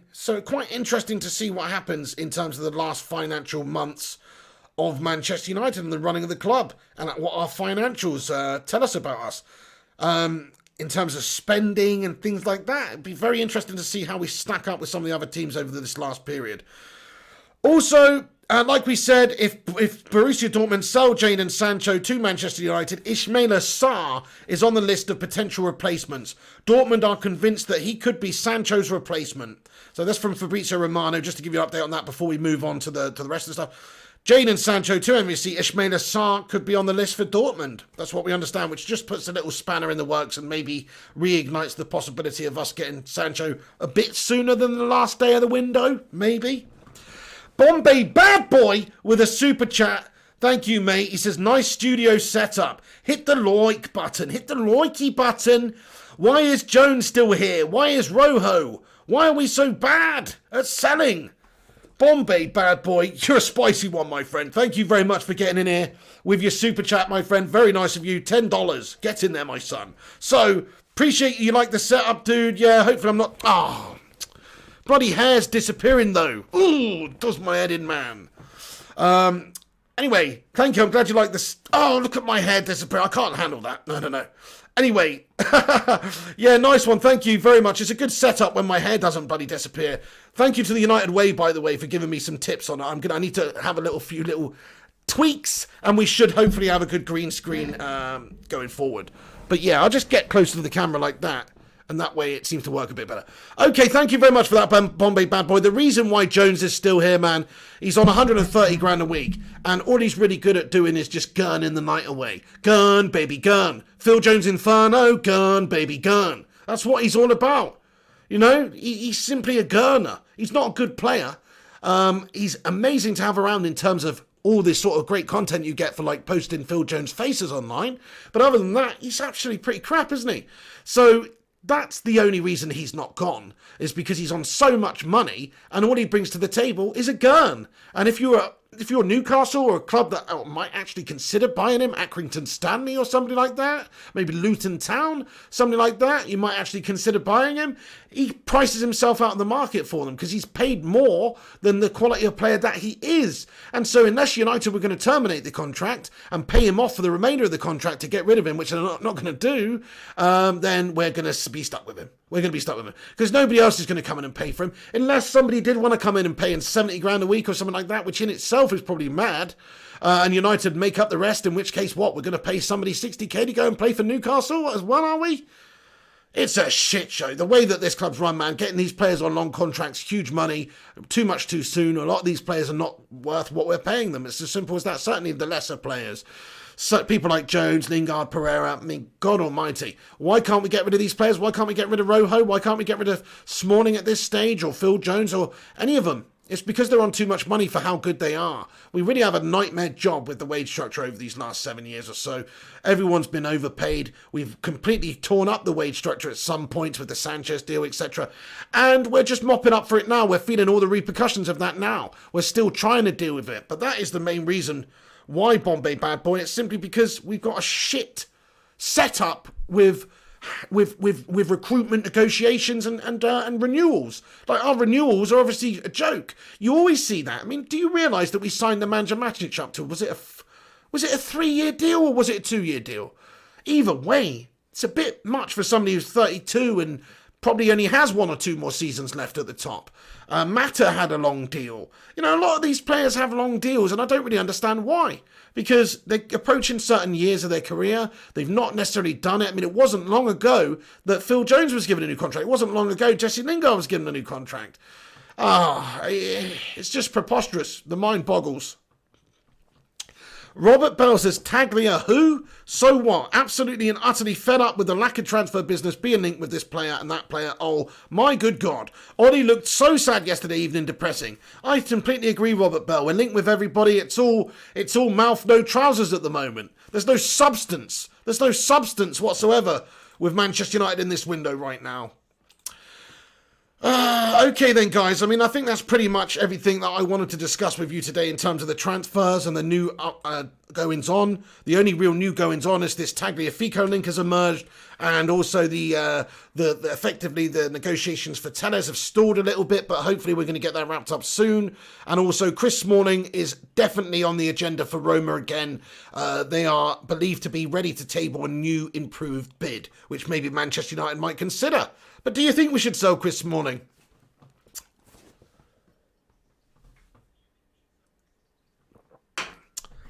Thank you very much for that, by the way, Bombay Bad Boy. Great to see a new super chatter getting in here. Thank you for having your say, mate. Much appreciated. Oh, my days. Right, okay, let's have a look at this, by the way. Thank you so much to Gungshi. Gungshi, you top lad, really appreciate it. Sent a PayPal over, you're a legend. He says, the whole transfer situation is a joke. That pair of Melters, Woodward and Judge have zero capability.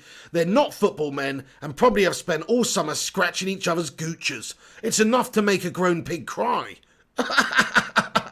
Gungshi, I don't want that image in my head, please. Please don't say stuff like that again, Gungshi. I don't want to think of the image of Woodward and Matt Judge touching each other's gooch. Oh, no. You see? So, don't think of that, guys. Don't think of that. But that's probably what they have been doing. And Gungshi, you're a top lad. Thank you so much for your continued support, mate. What a lad. What a legend. Gungshi, everybody. Stick a fire emoji in the live chat for Gungshi. Because Gungshi's on fire. Thank you, Gungers, man. He says, sorry, pig, had to be said. Oh, no, I'm happy that you said it, my friend. I'm just not happy with the mental image it conjured up in my head. I'm not happy with the mental image of Woodward and Judgy doing that. I'm just saying. Not because of what they're doing. You know, each to their own, honestly. Each to their own. Just because of them. That's what it is.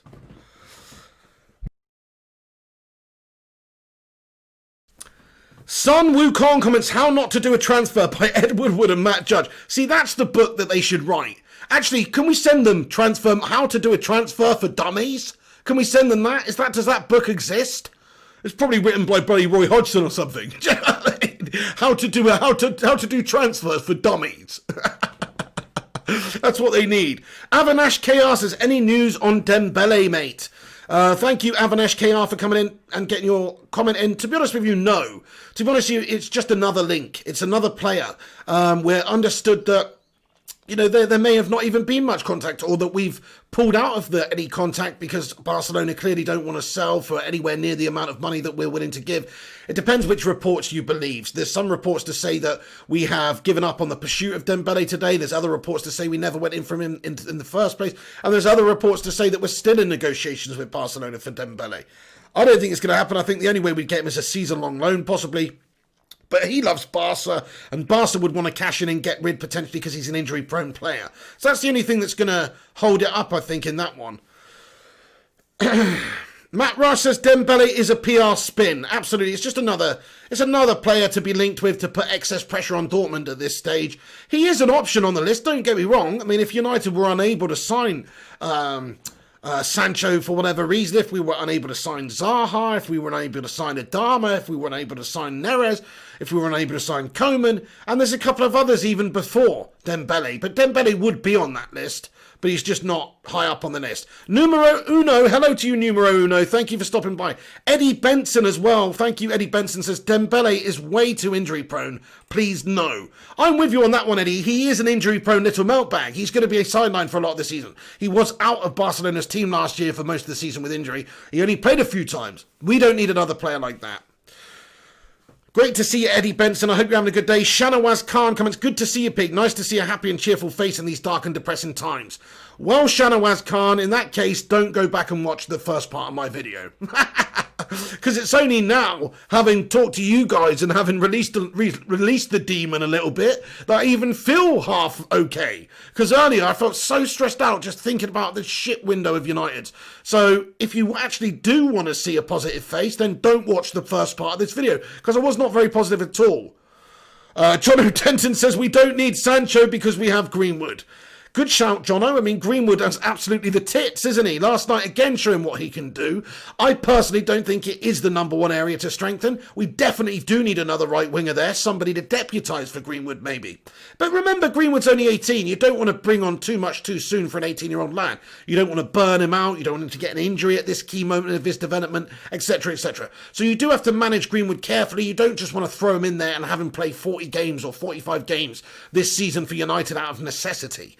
So we still need to get another right winger. Now, okay, that right winger could probably be a 20 or 30 million pound right winger. Somebody like an Ismail Assar. Somebody like that who could be a backup and play also a handful of games and take that pressure and take that need to play Mason Greenwood off of Solskjaer as well.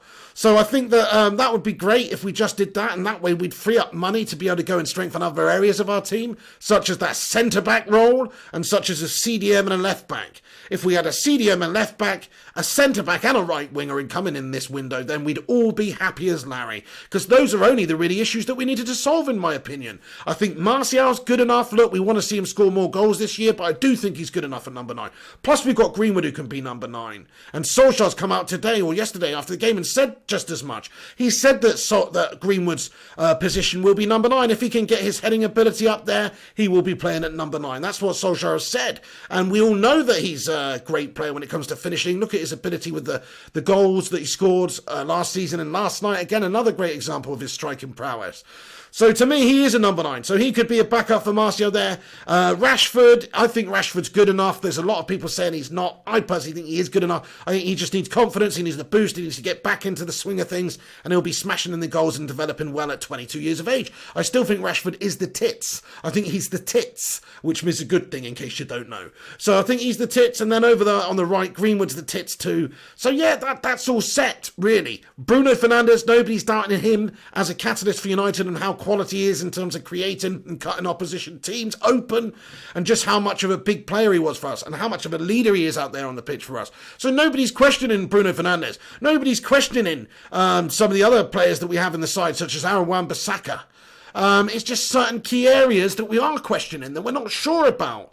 And there's good reason for that. If you pay £80 million for a player and he comes in and he's slow and he creates and he makes a bunch of errors throughout the season, you're going to question whether that £80 million was spent properly.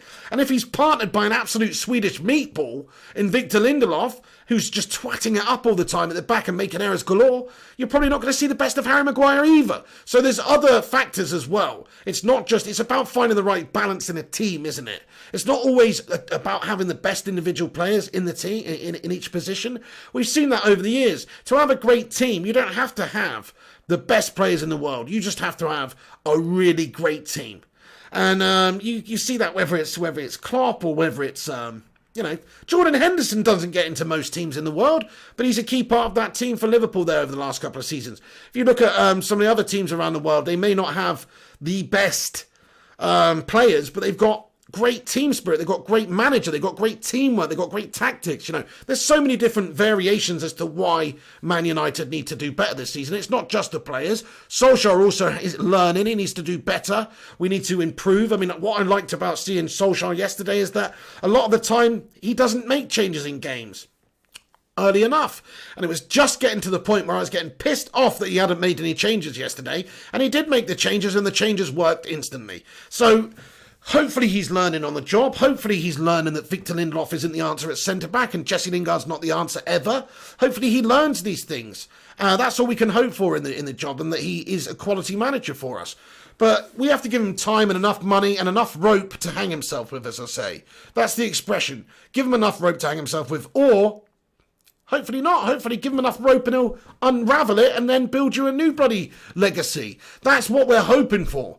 We're not hoping for him to fail. We just think that he needs the money to either go on and succeed or go on and fail. But if he fails this season, you can't blame him. It's not his fault with the Raggedy Ann squad that he's got.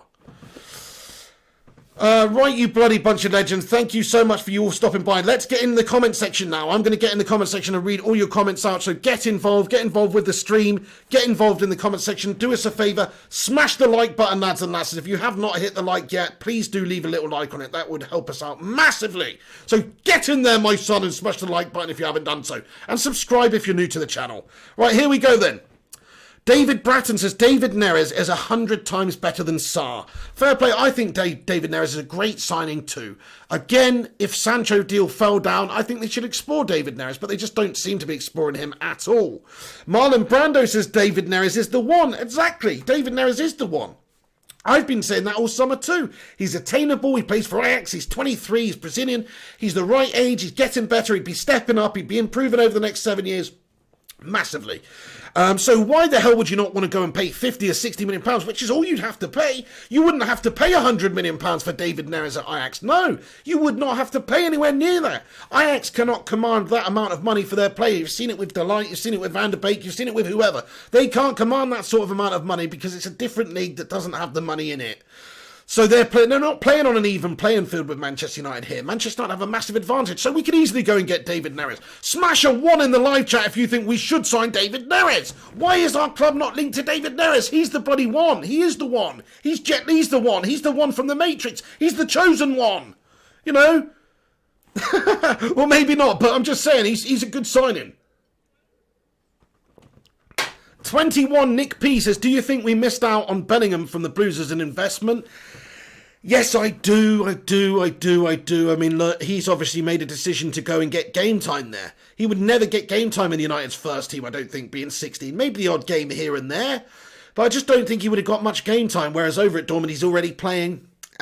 Maybe we could have benefited from him, but I still don't think it would have been in the first team for United for a couple of seasons, so we can still go and get him in the future. Remember, Dortmund, even if they're playing hardball on this one, and even if they're not so much as they used to be, they are still a selling club. They are still the club that's going to lose out their best players more often than not. So Jude Bellingham, he's just gone to a feeder club here. Any Dortmund fans watching, I'm sorry, but I think he's just gone to a feeder club. So he's gone there to get the games, get everything, and then eventually in 4 or 5 years' time, when he's still only 22, he is going to go for big money to another club, one of the top clubs around Europe. Same goes for Erling Haaland. 100% for Erling Haaland, in fact. Who knows? United might come knocking for Erling Haaland in a few years. If we can give him what he offers and match his ambitions and have Champions League football consistently and be challenging for things, then we can sign a player like Erling Haaland as well. So we lost out on him once because Dortmund were prepared to have that future release clause in his contract. So he's definitely going one day. So yeah, that's a selling club. John O'Denton says it's only just one game in, still lots of games to play for. Absolutely, John O'Denton, everything to play for still. We just need to get some players and hopefully do the business soon. Hunar says, guys, please support Pig by subscribing and liking the channel. We need this awesome community to grow. Thank you very much, Hunar. Gungshi says 185 likes. Let's get to 200, lads and lasses. Nice one, Gungshi. Jamie Kelly says, I liked. Thank you very much for liking the vid, Jamie Kelly, legend. Sifasili and Gomane comments, David Neres would be a backup for Sancho. Then Greenwood as a backup for Tony. Add more depth. Spot on, mate. Like, why not both? Why not both? Okay, maybe that's a bit ambitious, but you're right. We should have a backup in all those positions. But I do think just adding a right winger gives you enough of a backup in all areas, because Greenwood can back up striker and right wing. He's not going to play every game because most games would be featuring Sancho and Martial if we were to get Sancho. So Greenwood's not going to play every game, but he can play every other game either at right wing or either at striker. So it automatically gives you that light. JP 4K equals 30K. What does that mean? Aaron Homeyards put a link to the website in there, by the way. Shout out if you want to check out the preview for the Brighton game. Shout out to Griffo Chaz for writing the preview for the Brighton game. You can check out the website there and have a look at the article just previewing the Brighton game. Thank you, Showbas Pachacam. He says, you are awesome. Watching your channel is a pleasure. Showbas, man, thank you very much for that too. That's so nice of you. Appreciate it. Matthew Evans. What's going on, Matty Evans? Clam J says, shout out to Zaha for showing Moyes who the real daddy is. Who is your daddy and what does he do? Nice one, mates. Nice one, mates. Okay, then. Matthew Evans, good man. JP. Oh, he says 4K subs needed to hit 30. I think you mean 400 subs, JP. A K means 1,000. But, yeah, you're right. 400 subs. We're on 29.6K. I think, somewhere around that. So if you are new to this channel, guys, smash that subscribe button because we are getting pretty close to 30K now. So yeah, get aboard the bacon train. Woo woo! Because we are leaving the station soon, guys. And we are rocketing up the tracks. So get involved with this channel, whether you're new, whether you're old, whether whatever. If you've got a hunchback, whatever your situation, get involved and subscribe to the channel, guys. You know, get in here. Great community of legends we built up on here as well. Fantastic community. If you're a like-minded football fan or a United fan or whatever, get involved by smashing that subscribe button and click the bell icon to be notified when we post live and go live on this channel as well, my friends. Oh, yeah. Oh, yeah. Right, okay, let's read a bunch of comments. I can't believe we've been going this long, so I don't want to go too long because I am aware it gets a bit silly when it's the length of a football match, but we've got a lot to get off our chest and a lot of news to cover daily, so that's sort of just how long these shows are. Aditya Mishra comments, what is your opinion in loaning Perisic now and going for Sancho next year? Good question. Well, I like it. I think Perisic would be a decent backup option for us if the Sancho deal does fall through this year. But we should absolutely do our utmost to try and get Sancho in this window because he is a special generational player. Even if we could get a better player in the centre-back and stuff like that, I still think if Sancho's there now, get him. And the reason is, like you say, could we go and get Sancho next year? Well, we could. But he might not be any cheaper. He might, in fact, even be more. Plus, you might miss out on Sancho because other clubs will have money to spend again next year. Chelsea have just spent a couple $100 million. They'll have money to spend again next year, though. And so maybe they'll come in for Sancho. I'm not saying they will. Maybe they will. Liverpool's a club that's linked to them as well. I would hate it if Sancho ended up going to Liverpool. I really would. Think about Salah getting older. Maybe a replacement for Mo Salah. Don't even want to think about that. Don't even want to think about Sancho going to Liverpool. So just imagine that. Imagine we missed out, we lost him to a rival, or he went to Barca or Real or one of the big clubs like that might come knocking for him. So there's every possibility of that. So that's why United should strike while the iron is hot. That way we can get him in this window, get him through the door, get him bed in, and then he's our player then. Then he's not going to ever be a Liverpool player or a Chelsea player or a City player or anything like that. He's going to be our player for the next 10 years, ideally. So that's why I think this window is important for Sancho, because I think he's a special generational player, and they don't come around that often, once a generation. So I do think that he's a special talent, and that's why United should try and do everything they can in this window to get him, because we could be missing out on a gem. JP says 400k subs, that's still doable. I don't know about that one, JP, but you never know. I mean, there's some shithouses on YouTube with millions of subscribers in there, so you never know. Shivam Kashyap says, Sancho won't come next year after all the circus around. Very true, Shivam. Yeah, it's probably now or never for him. I mean, it must be quite an interesting situation for Sancho if you actually think about him. He's got to play with his eye out the door, one of his eyes out the door, and he's still got to be committed at Dortmund and professional. And there may be a little rift, a wedge drawn in there in the dressing room or so. You don't know the situation. He seems professional. He's getting on with it, but it can't be an ideal situation for Jadon either. Wondering where he's going to play his football next season, really, or this season. Hunar says, get Sancho now. Don't lower your expectations, people. They milk us dry and they don't support the manager. Good man. Absolutely. Don't lower your expectations. Good man, Hunar. This is a club that should not be settling for anything less than the best. Dan Nate comments, forget Sancho. Centre-back is our priority. Look, centre-back is our priority, but when there's a player that special available, you should get him and get a centre-back. So I hear you, Dan. I'm not resting. If we just got Sancho and Telles and Van der Beek in this window, it's a good window, but it's not a great window for addressing the errors that we've got or the issues that we've got in our team. So I feel you on that one. We still need to get a centre-back in. JP says, Gungshi, Ed needs a super chat. Ed needs a super chat, Gungshi. Wayne Hodgkinson says, Man United need to sell or loan players first. Too much Deadwood, mate. Good shout, Wayne Hodgkinson. You're right. How can we expect to sign a centre-back when we have 9 at the club? Who else is there? So there's Rojo, there's Smalling, there's Jones, there's Twanzebe, there's Mengi, there's Lindelof, there's Maguire, there's Bailly. Okay, 8. Either way, that's too many. We need 5. We need to get rid of 3. I think the 3 we need to get rid of are Jones, Smalling, and Lindelof. Those are the 3 I would get rid of. Mengi and Twanzebe have got futures as far as I'm concerned. Mengi could be brilliant, in fact. Twanzebe, if he could stay fit, could be good. But, they're okay for me right now at this football club. But the other ones are tried and tested shite. Clear them out. Get some space for other players. Get some wages off the wage bill. And get the ability to sign a player. One player. We only need one centre-back. One top centre-back. That's all we need. Eddie Benson, man. Are you still in here, Eddie Benson? Thank you so much. Yes, he is. He says, Pig, would you take Shaqiri, Pig? Liverpool is offloading him for 14 million. Yes, I would. I think Xherdan Shaqiri is actually an excellent player. And I was gutted when the Scousers signed him for peanuts because they got themselves a great squad player there. That's all we probably ever will be to me. But Shaqiri's definitely a better option than the shite we've got at the moment other than Greenwood at right wing. So definitely. Even if he is a bloody ex-Scouser. Eddie Benson, though, thank you very much for the PayPal donation there, Mr. Eddie Benson. What a top lad. One of the channel members as well. Much love. Massive shout out to you, Mr. Benson. JP says 100k equals YouTube play button. Yes, it does, yeah. I mean, I'm not even thinking about any of that, JP. Look, one day, my ultimate goal, of course, is to get to 100,000 one day before I die. You know, that's my ultimate goal. That's my realistic goal. I think I could do it one day. Now, it's not going to be anytime soon, but you never know. So if you want to help that goal, then please do subscribe to the channel.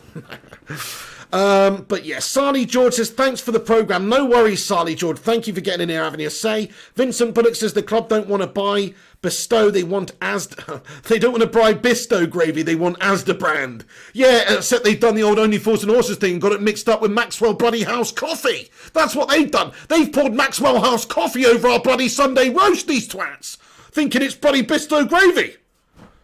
Pretenders, imposters, imitations. MBG says, back their manager. Can our chief executives and Woodward get a grip and act like they have a backbone? I don't know if they do have a backbone, you know. They seem like floppy, jalopy, gelatinous messes to me. So maybe they don't even indeed have a backbone, MBG.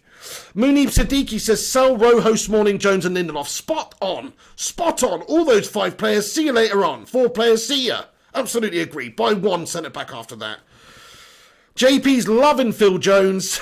Casper Romine says, who would you play in midfield versus Brighton? I would probably start... Well, this is the thing. I'd have to have Bruno Fernandes on the pitch, so Donny's got to play deeper. I'd play Matic, Donny and Bruno. Matic, Donny and Bruno. 4-2-3-1, Matic, Donny and Bruno. Matic allowing Donny and Bruno to create. That's what I'd go with. What do you guys think about that? What do you think Manchester United's best midfield is to play in the Brighton game? But I would go Matic, Donny and Bruno. Definitely. Aber Gemta says, let's try Smalling and Maguire. Well, we could absolutely try it, and it probably is better than Lindelof and Maguire, but it's still a backward step for me, and we still need to be looking for somebody better, and not a backup B-team second-rate player, man, which is what Smalling is, sorry. Hunar says, Smalling, Rojo and Jones out first. Probably Smalling's going to go out first, because he's the only player that's attainable. He's the only player that's worth somebody buying. Roma are interested in him. Phil Jones is on too much money for how crap he is. Same goes for Rojo, same goes for pretty much all our other players that we want gone. So they're probably not going to go. Aaron Homeyard says, yep, get rid of all the 4s. Absolutely. Poundcake OG says, Phil, don't use a spoon. Here's the spoon. Nick, 21 Nick P says, we can't sell them because their wages are too high. Spot on. JP says, give Jones another chance, guys. Never. He's had so many chances, he's always useless. He's probably better than Lindelof, though. ARB says, right, Mr. P. Thank you, ARB. Hunar says, I like that midfield choice, Pig. Thank you very much. Yeah, it just seems to have a decent balance there, doesn't it? You've got they're all great pass masters. That's what I like. Even Matic is good at passing on the ball. So Matic, Van der Beek, Bruno, you know, it might be a little bit lightweight, but I've actually seen a good bit of defensive guile from Donny when he played in the Aston Villa game. He was quite good at just sitting in front of the back line. We're not even asking him to do that, though. That's what we're asking Matic to do. So I think Donny can do a bit of a box-to-box role, free Bruno up, and you might see that Donny-Bruno connection really working out then. Thank you, George Best 7. He says, I agree with that, Pig. Thank you very much. Saeed Shah says, what a comment from you, Mr. Pig. What was that comment? I've forgotten. Thank you, Saeed Shah, though. Pound Cake OG says, Mengi. Love to see Mengi start. Omar Hussein says, Maguire and Bailly is a must for Brighton. Yeah, I mean, yeah, I agree. Unless we're going to get another centre-back in, that's the partnership we've got to go with this season, Bailly and Maguire. And Bailly's not going to be fit most of the time, so we need a backup like Twanzebe or Mengi coming in. But Lindelof, no, it's got to be Bailly and Maguire, doesn't it, Omar? Shivam Kashyap says, Pogba sell-off. What do you think? We can bring a couple of good players in his place for the price. Good shout, Shivam. Yeah, look, if anybody would have Paul Pogba, but would anybody in this current market pay £80 million for Paul Pogba? Maybe, because he's massively commercial and he's got a huge following, but I don't know. I don't think they'd be queuing up like they would a year or two ago at this moment in time with what's going on in the world and also how inconsistent he's looked recently as well. I just don't know if there'd be a queue around the door for Paul Pogba anymore. I think it would be harder to sell him at this moment in time. That's the thing. You almost need to put him in the shop window a little bit to build up his qualities again and put in some good performances, but then you're risking it. So, I mean, yes, I would sell him. I still don't think he's good enough for United. I know people say he's one of the best midfielders in the world on his day. That's true, but his day never comes. His day never comes. Eddie Benson, Matic, Fred, Donny van der Beek. Yeah, sounds nice and defensive, that one. Oh, I see what you mean. Matic and Fred in behind Donny. So no Bruno. So you'd actually not start Bruno Fernandes against Brighton. I don't know about that. Bruno's such a massively important player for us. We need that leader out there. Wayne Hodgkinson is pissing himself laughing. Jarvis Cocker says, I would sell Pogba 60 million, Rojo 15 million, and Lingard 20 million. Well, you would be a better man than Woodward then, because they can't sell any of these players for any amount of money, unfortunately. I think more realistic, Rojo 8 mil, Lingard 15 mil.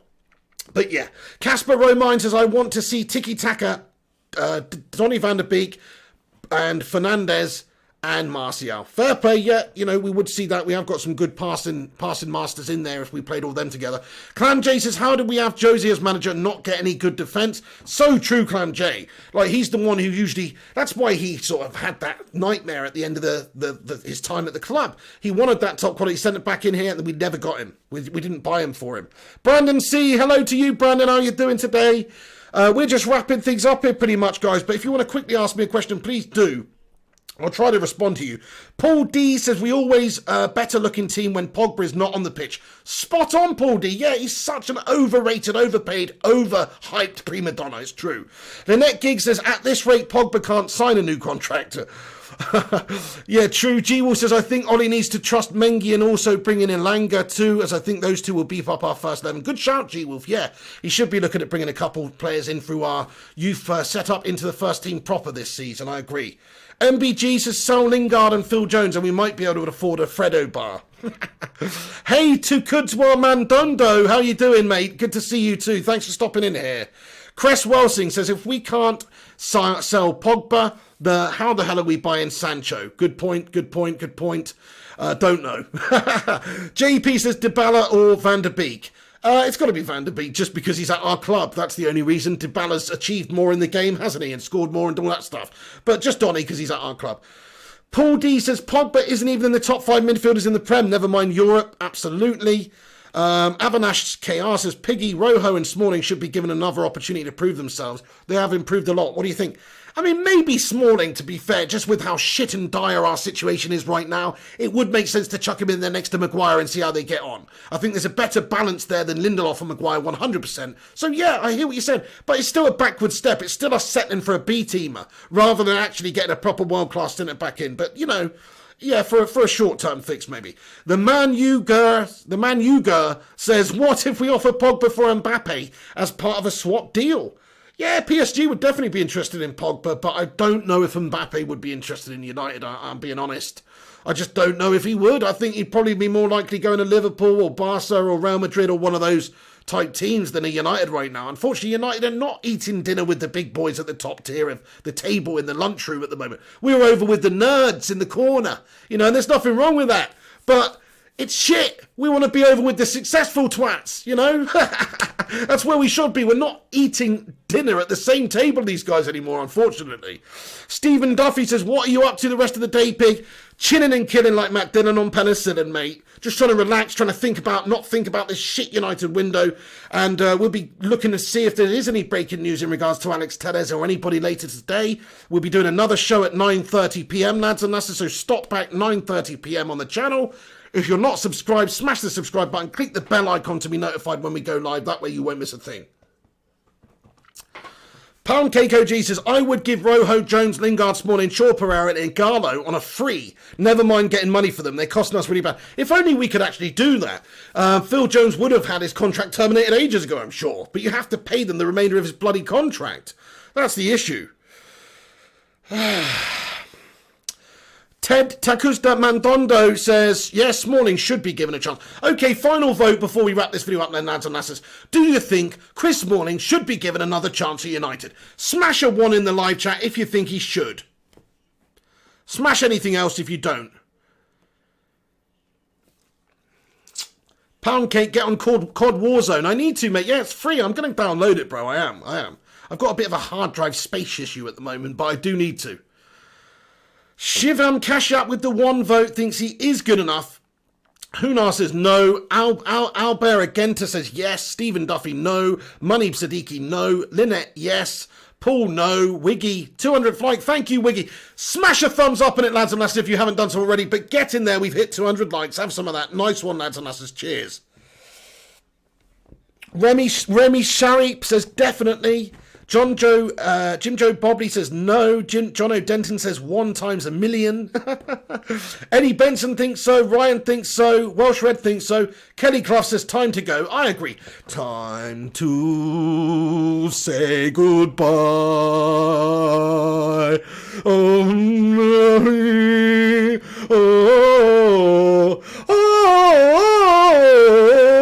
Sorry guys, I don't know where that came from. Don't even know the lyrics, man. But it's definitely time to say goodbye for that Chris Smalling Pratt United. Sorry, seen enough. See you later on. Bye. Okay then, lads and lasses, I'm going to wrap this video up then, unless somebody else who I haven't responded to quickly gets in here with a comment. Shout out Welsh Red, Kelly Clough, Stephen Duffy. Oh no, we've got a super chat from Matt Rush. And not oh no, that's good, but I mean no because we're trying to wrap up here. But nice one, Matt Rush, with a super chat. Thank you. Sorry, Paul D. I know I can't see my friend. Paul D. Matt Rush says, great show all. Pig doing bits. Thank you so much, Matty the Rushmeister, for getting in here with your support and your super chat, lad. What a lad. What a man. Appreciate it, dude. Have a great evening. Thank you for all your help with all the sources and great information you give me about this United window. Fred Cranham says, if I hear Pogba is a World Cup winner again, I'll go fucking mental. I don't blame you. Aberagemta, adios, my friend. Showbas Pachacam, take care.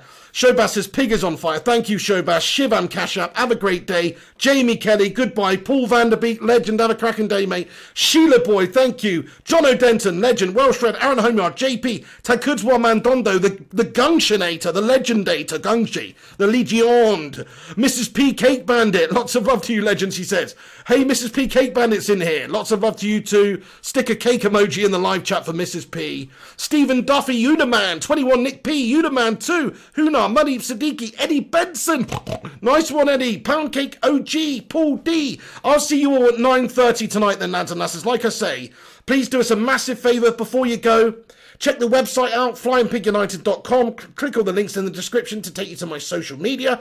Give us a follow on there. And also smash that thumbs up button. Click the subscribe button to be notified and the bell icon to be notified when we post later tonight and going forward as well. But get involved with the channel, lads and lasses. Smash that thumbs up button.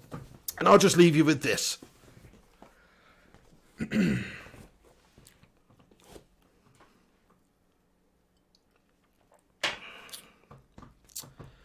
When the seagulls follow the trawler, it is because they think sardines will be thrown into the sea.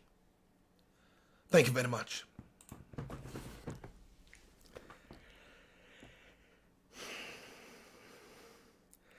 Nice one, guys. Thank you very much for tuning in. That's what it feels like right now with Manchester United and the media. We're just bloody... We got seagulls following the trawler, man, because they think sardines will be thrown into the sea, but they won't. They won't. Anyway, thank you, guys. Thanks for watching. Do us a favour. Get involved with the show by coming back in a minute and commenting after the video has finished in the not live comments, and that way I'll be able to read them and respond and all that good stuff. So comment about anything we've discussed, what you think about it, who you think we should get, etc, etc, etc. This is just a end credits to say thank you to all the patrons that support the channel on Patreon, and also tier 2 channel members appear on this list also. Much love to all you guys. Like I say, the far and away thing you can do to support this show is to smash the like button and subscribe and tell your friends about it and all that shit as well. But guys, thank you so much. We're on our way to 30k. I'll see you tonight for 9:30. Get in there, my son. United, sort your bloody lives out. Thanks for watching. Have a great day, everyone. This is the Pig. I'm out of here.